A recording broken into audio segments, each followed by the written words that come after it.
அனைவருக்கும் வணக்கம். இன்றைக்கி நம்ம எதை பற்றி தெரிஞ்சுக்க போகிறோன்னா, காலத்தின் முடிவு எப்படி இருக்கும், எப்படி என்ன நடந்துகிட்ருக்குது இப்போ அப்படின்ற பற்றின ஒரு பதிவு.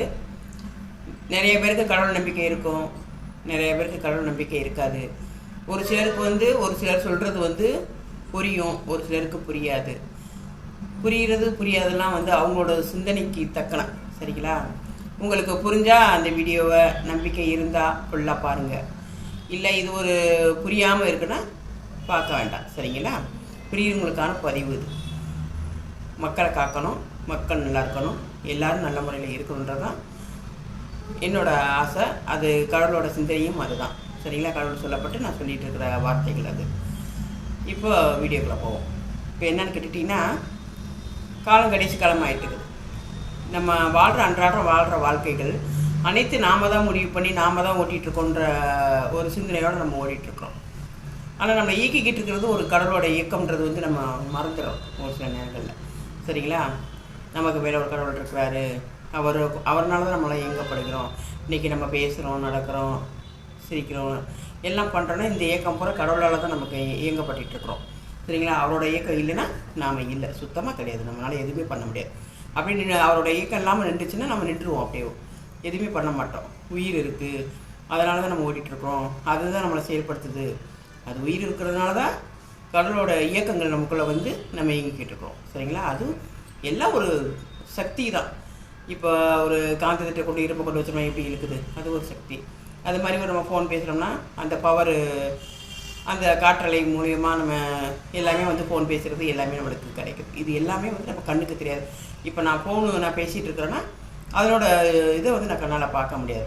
இது எந்த இது மூலியமாக நான் பேசிகிட்டு இருக்கிறேன், எந்த ஒரு இதனால் பார்க்குறோன்னு செயல்படுன்றது எனக்கு தெரியாது.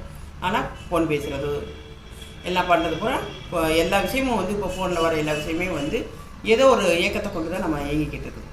அது மாதிரி தான் மனிதர்களும் கடவுளோட இயக்கத்தில் தான் நம்ம இயங்கிக்கிட்டு இருக்கிறோம்.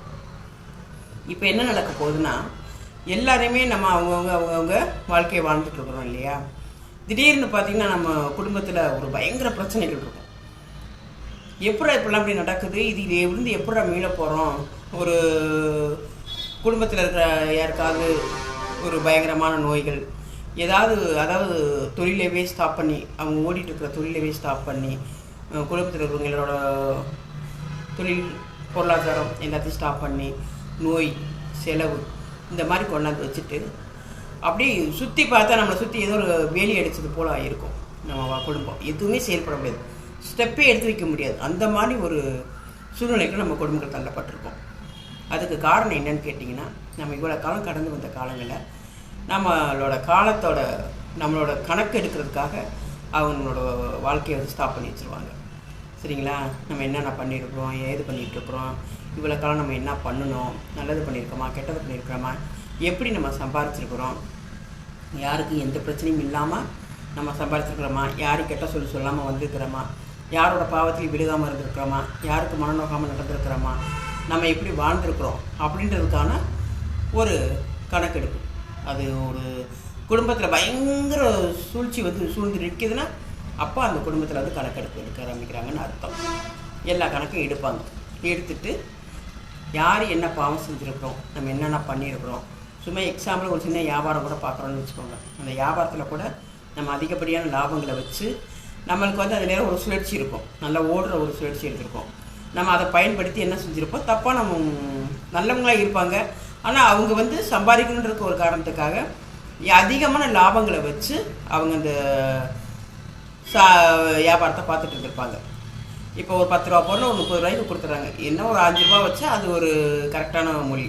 அதில் ஒரு பாதிக்கு மேலே வச்சு விற்றோம்னா அது பாவ கணக்கு. அது பூரா எழுதப்பட்டே வந்திருக்கிறோம். இந்த மாதிரிலாம் நம்ம செஞ்சு வரும்போது என்னதான் நல்லவங்களாக இருந்தாலும் நம்ம வயிற்று பிழப்புக்காக கொஞ்சம் எக்ஸ்ட்ராஸாக செய்யும்போது யாராக இருந்தாலும் சரி, அது குழந்தையாக இருந்தாலும் சரி, 100 வயசு கிழமனாக இருந்தாலும் சரி, யாருக்காக இருந்தாலும் கணக்குன்னு வரும்போது கணக்காகி போயிடும். அப்படி கணக்கெடுத்து பார்ப்பாங்க. பார்க்கும்போது நம்ம குடும்பத்தில் பயங்கர சுழற்சி இருக்குன்னா அப்போ நம்ம குடும்பத்தை கணக்கெடுக்கிறாங்கன்னு அர்த்தம். எல்லாரும் என்னென்ன செஞ்சுருக்கிறோம், என்ன பண்ணியிருக்கிறோம், அந்த குடும்பத்தை எப்படி கொண்டு போயிருக்கோம் அப்படின்ற கணக்கை பூரா எடுப்பாங்க. எடுத்து பார்த்துட்டு அதுக்கு தக்கன தண்டனையை பூரா கொடுக்க ஆரம்பிச்சிருவாங்க. இதுக்கு நீ இதை செஞ்சுருக்க இந்த தண்டனை, இதுக்கு நீ இந்த தண்டனை அப்படின்னு சொல்லி நாமளே சாப்பாடுக்கு கூட வழி இல்லாமல் இருப்போம். இதில் கணக்கெடுப்பு வந்துச்சுன்னா மொத்தமாக ஸ்டாப் ஆகிடும். அந்த டைம்லாம் வந்து நம்ம எதுவுமே மூவ் பண்ண முடியாது, எந்த விஷயமும் மூவ் பண்ணவே முடியாது. இது எல்லாரும் நீங்கள் உணர்ந்திருப்பீங்க, உங்கள் வாழ்க்கையில் நீங்கள் எல்லாருமே உணர்ந்திருப்பீங்க. அப்படி உணர்றவங்க நல்லா இதை வீடியோவை பார்த்து தெரிஞ்சுக்கோங்க. உங்கள் வீட்டில் ஒரு கணக்கெடுப்பு நடந்துட்டு இருக்குது அப்படின்ற ஒரு இதை முடிவு பண்ணிக்கோங்க.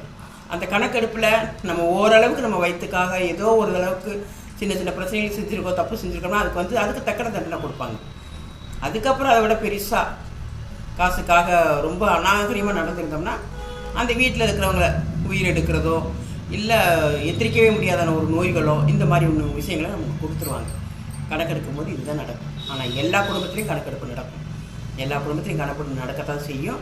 அந்த நேரத்தில் சரியாக முறையாக வாழ்கிறவங்க தப்பிச்சுக்கிடுவாங்க, ஓரளவுக்கு தப்பிச்சுக்கிடுவாங்க. அந்த கணக்கெடுப்பு எடுத்ததுக்கப்புறம் பார்த்தீங்கன்னா முள்ளு மேலே நடக்கிறது போல் இருக்கும் நம்ம வாழ்க்கை, எதுவுமே பண்ண முடியாது, ரொம்ப ஸ்ட்ரிக்டாக போகும் அந்த வாழ்க்கை.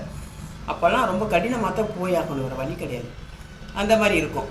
இல்லையா அவங்க வீட்டில் ஏதாவது ஒரு பெருசாக அப்படிக்கிட்டு போயிடுவாங்க, இழக்க முடியாத ஒரு விஷயத்தை இழந்துட்டு போயிடுவாங்க, அந்த ஒரு வேதனைக்குள்ளே போயிடுவாங்க. இந்த மாதிரி எல்லாருக்குமே நடக்கும், எல்லாருக்கும் நடக்கும்.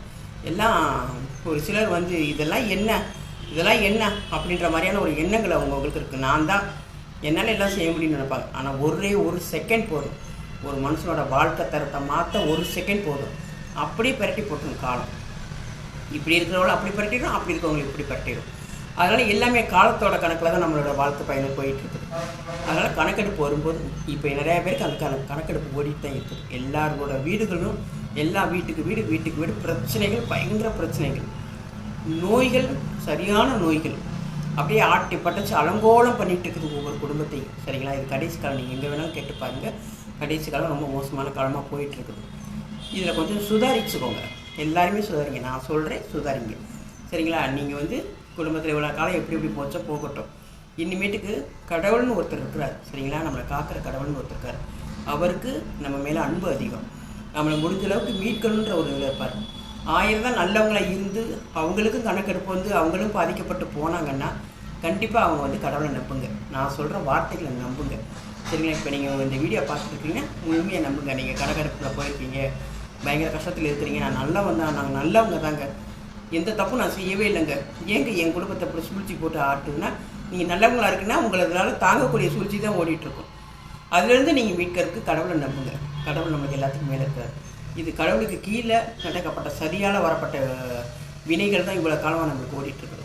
இதுக்கு மேலே உண்மையான கடவுள் ஒருத்தருக்காரு, அவங்க நம்ம நல்லபடியாக பார்த்துப்பார். அவரை நம்புங்க. கடவுளே தயவுசெய்து எங்களை காப்பாற்று, இந்த பிரச்சனையிலேருந்து எங்களை காப்பாற்றுங்கன்னு சொல்லி கடவுள் முழுமையாக நம்புங்க. ஏதோ உயிர் சேதம் இல்லாமல் ஓரளவுக்கு உங்களுக்கு மனசில் தைரியத்தை கொடுத்து கடவுள் உங்களை மீட்டு எடுத்துருவார். சரிங்களா?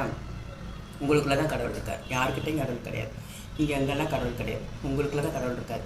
அவரை நீங்கள் உண்மையை விரும்பி கூப்பிட்டு சொல்லுங்கள், எங்களுக்கு இந்த பிரச்சனையிலேருந்து காப்பாற்றி கொடுங்க, வேறு யாரும் காப்பாற்ற முடியாது. சரிங்களா? நம்ம கணக்கு எடுத்துட்டாங்கன்னா உனக்கு இது தான் தலையெழுத்துன்னு எழுதி போட்டுருவாங்க, அதில் கடந்து மாட்டி அல்லோல் படணும். எல்லாருமே வந்து கடவுளை நம்புங்க, உண்மையான மேலே இருக்கிற கடவுளை நம்புங்க, உங்களுக்கு எல்லாத்துலேருந்து விமோசனம் கிடைக்கும்.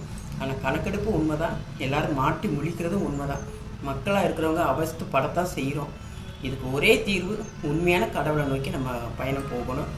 இனிமேட்டுக்கு எந்த ஒரு பாவமும் செய்யாமல் கடவுளை நம்பி, நம்ம படைச்ச கடவுளை நம்பி நம்ம அவரை அழைச்சி என் பிரச்சனைகளை தீருங்கன்னு டெய்லி சொல்லுங்கள். கண்டிப்பாக உங்களுக்கு நல்ல பாதை கிடைக்கும்.